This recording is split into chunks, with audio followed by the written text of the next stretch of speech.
kami akan melakukan praktek penyuluhan atas nama Budi Wahyono Jati, NIM 04 17 22 701, praktek metode dan teknik penyuluhan. Di sini sudah di rumahnya Bapak Sukri ya, anggota kelompok tani Muda Tani Lestari yang berada di Dusun Meronggo, Kelurahan Kumbulrejo, Kota Salatiga.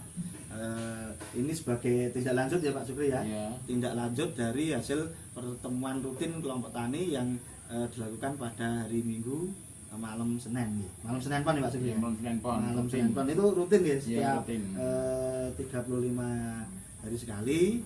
Kebetulan kami sebagai penyuluh diundang pertemuan tersebut. Nah, kemarin Pak Sukri dan teman-teman itu menyampaikan keluhan ya Pak Sukri ya, terutama di pertanian cabai gitu Pak Sukri. Jadi selain cabai sebenarnya ada ternaknya juga ya Pak ya, ada ternaknya sapi perah, tapi yang sangat urgent yaitu ini baru di masalah cabai. Nah, bisa diceritakan Pak Sukri, cabainya itu kenapa? Ya, cabai itu yang saya alami dan kelompok-kelompok yang lain atau anggota lain itu rata-rata mengeluhkan masalah gangguan, termasuk itu patek. Oh, patek ya? Ya, patek. Dan sebelum patek itu ada juga itu Gemini. Itu yang daunnya kuning-kuning, ternyata itu virus kuning itu ternyata menghambat pertumbuhan atau pertumbuhan cabai tersebut. Nah, setelah berbuah itu terserang patek. Ternyata patek itu juga mengganggu sekali karena buahnya itu pada hitam-hitam itu, jadi dijual kurang laku. Ya, akhirnya ya setelah pertemuan kami seanggota minta solusi pada Bapak PPL, Bapak Budi, bagaimana solusinya mengenai gangguan cabai tersebut. Karena penyuluhannya malam, nanti kita cek di lapangan ya Pak ya. Oh ya, bisa di lapangan. Kalau sepengetahuan kami itu sebagai penyuluh, patek itu adalah suatu penyakit yang disebabkan oleh jamur. Jamur, terus itu kalau istilahnya antraknosa gitu Pak. Jadi kalau yang Gemini tadi kan virus kuning, tapi virus kuning itu masih bisa berbuah, tapi produksinya turun. Kalau yang patek buahnya ya seperti membusuk gitu Pak ya, rusak seperti itu. Jadi nanti bisa ditanggulangi melalui bibit yang sehat gitu. Nah, bibit yang sehat ini juga perlu ditambah daya imunnya Pak. Jadi seperti corona itu ada vaksinnya gitu. Jadi di sini ada memperkebal imun tanaman itu namanya PGPR. Jadi nanti mungkin bisa disambung untuk demonstrasi pembuatan PGPR-nya dengan menghadirkan anggota kelompok yang lain, bukan kita berdua. Jadi ini masih kunjungan petani, nanti yang praktek unit 2 itu kunjungan secara berkelompok gitu ya. Jadi itu kita ke lapangan, lokasinya tidak jauh dari sini dan bukan hanya Pak Supri ya yang terserang, nanti kasusnya sama seperti itu patek gitu atau penyakit antraknos. Demikian, nanti tinggal di lapangan. Kita sudah sampai di lahan atau tegal milik dari Pak Sukri ya. Di sini kami akan menunjukkan cabai yang terkena antraknos ini.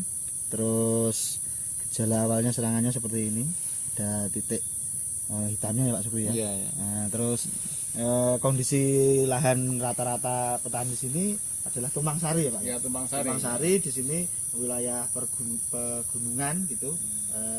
Jadi daerah Kota Salatiga yang atas ya Pak ya.